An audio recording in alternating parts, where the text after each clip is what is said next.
তুমি শুধু অপেক্ষাটুকুন করো, আমি আসব তোমার আয়োজনে প্রিয়জন হতে।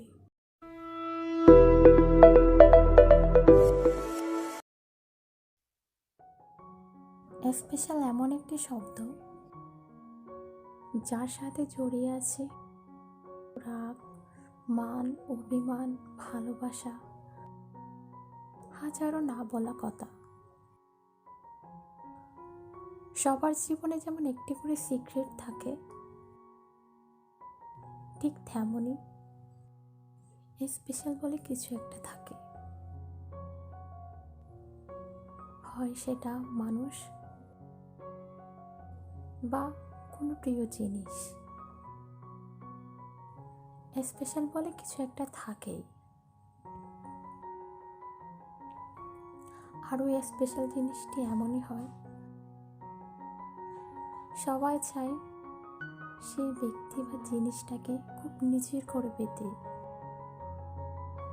সেই ব্যক্তি বা জিনিসটার উপর শুধু নিজের অধিকার বর্তাতে। কারণ এটি স্পেশাল। এক একজনের কাছে স্পেশালের মিনিং এক এক রকম, কারণ সবার চিন্তা ভাবনা যেমন এক হয় না, তেমনি সবার পছন্দ এক হয় না। তাই স্পেশাল জিনিসেরও ভিন্নতা আছে ব্যক্তিভেদে।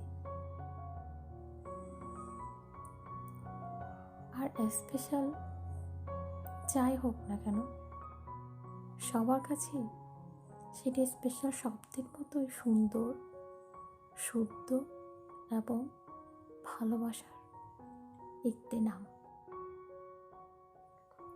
স্পেশাল।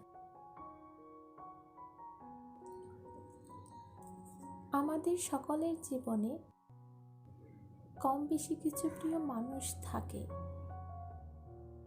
যাকে আমরা স্পেশাল বলে সম্বোধন করি।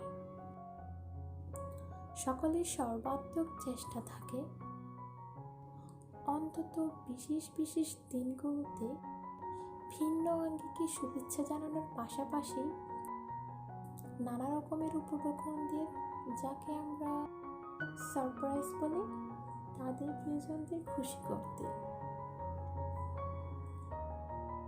মূলত প্রিয়জনের দেওয়া উপহারের নান্দনিকতায় হৃদয়ে জমানো শত রাগ, অভিমান পূর্ণতা পায় বাদ ভাঙা উল্লাসে। সবাই চায় তার প্রিয় মানুষটিকে তার নিজের হাতে খুব যত্ন করে করা কিছু উপহার দিতে, হোক না তা সামান্য, তার দিকে এসে যায়। এই উপহারটিতে যে হাতে ছোঁয়া, রাগ, অভিমান, ভালোবাসা জড়িয়ে থাকে, তার দোকানের ওই নামি দামি জিনিসই থাকে না। কেননা কিছু উপহার এমনও হয়, প্রিয় মানুষটির একলা থাকার দিনে তার সঙ্গ দেয় সঙ্গী হয়ে। আবার কিছু উপহার এমনও হয়, যখন তুমুল ঝগড়া হয়, এই উপহারটি প্রিয় মানুষটিকে সরি বলে ব্যস্ত করে তুলতে পারে। আমাদের মধ্যে এখনো অনেকেই আছে যারা সেই পুরোনো দিনের প্রেম খুঁজে বেড়ায়। এখনো অনেকেই আছে যারা সেই পুরোনো দিনের প্রেম ভালোবাসে সেই পুরোনো দিনের মতো একটি ঘাম, একটি চিরকুট, প্রিয় মানুষটি নিজের হাতে করা কোনো উপহার পেতে, হোক না সেটা কাগজের। কারণ তার প্রিয় মানুষটির ছোঁয়া, ভালোবাসাটা ইম্পর্টেন্ট।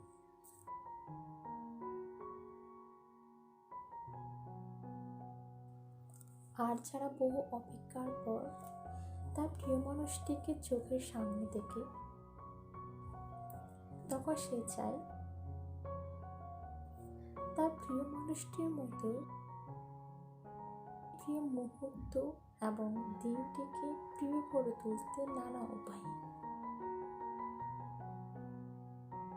এমন কিছু তাকে দিতে বা এমন কিছু প্রিয় মানুষটির জন্য করতে যাতে পুরনো দিনগুলোর কথা জানান দিতে পারে ভিন্ন আগেকে। কারণ অপেক্ষার বিষাদের দিনগুলোতে কতটা মিস করতো তার প্রিয় মানুষটিকে তা শুধু সেই জানে। এর মধ্যে এখনো অনেকেই আছে যারা প্রিয় মানুষটির জন্য অপেক্ষা করে চলছে, দিনের পর দিন, রাতের পর রাত, মাসের পর মাস, বছরের পর বছর। তাদের বলছি, শোনো, অপেক্ষা করো, দেখা হবে। কারণ অপেক্ষায় প্রতীক্ষার ফল থাকে। কেননা অপেক্ষা সবার জন্য হয় না, অপেক্ষা শুধু স্পেশালদের জন্যই হয়। সুতরাং আবারও বলছি, শোনো, অপেক্ষা করো, ডায়েরিটা আরেকটু যত্নের। দেখা হবে প্রিয়, দেখা হবে। যাকে তুমি নিত্য নতুন রূপে তোমার কল্পনার রঙে স্নান করাও,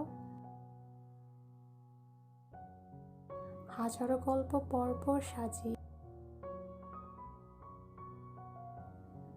মালাঘাত তার কোপায় গুজে দিবে বলে কখনো আবছা ভেবে পাশ কাটিয়ে গিয়ে মুচকে হেসে আবার পেছন ফিরে থাকা। দেখা হবে, দেখা হবে। ভাবো, হয়তোবা তোমার জন্য তোমার অপরিচিতা স্পেশাল কিছু শিখতে ব্যস্ত, হয়তোবা তোমার জন্যই তোমার অপরিচিতা উপন্যাস রচনায় ব্যস্ত, তোমার শহরের অহৈতুক কিছু শব্দ দূষণের কারণ, তোমার বিরক্তিমাখা মুখ দেখবে বলে। সুতরাং শোনো, তুমি বরং অপেক্ষায় করো। ডায়েরির কোণে ভালোবাসি কথাটা বড় করে লেখো, শহরের অলি গলি লিপি করে রেখো। কে জানে কোন দিন হঠাৎ কে এসে ভালোবাসে বলে তোমার ডায়েরিটা নিয়ে পালিয়ে যায়। হয়তোবা প্রথম দেখাতে শহর দেখার বায়না ধরে। আবারও বলছি, শোনো, ডায়েরিটা আরেকটুখানি যত্নে রেখো। দেখা হবে, দেখা হবে।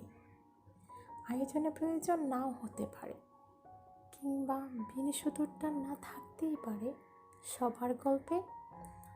তবু তুমি বেঁধো তোমার সুরে, তোমার প্রয়োজনে আয়োজন হবে। তুমি শুধু অপেক্ষাটুকুন করো, দেখা হবে, দেখা হবে।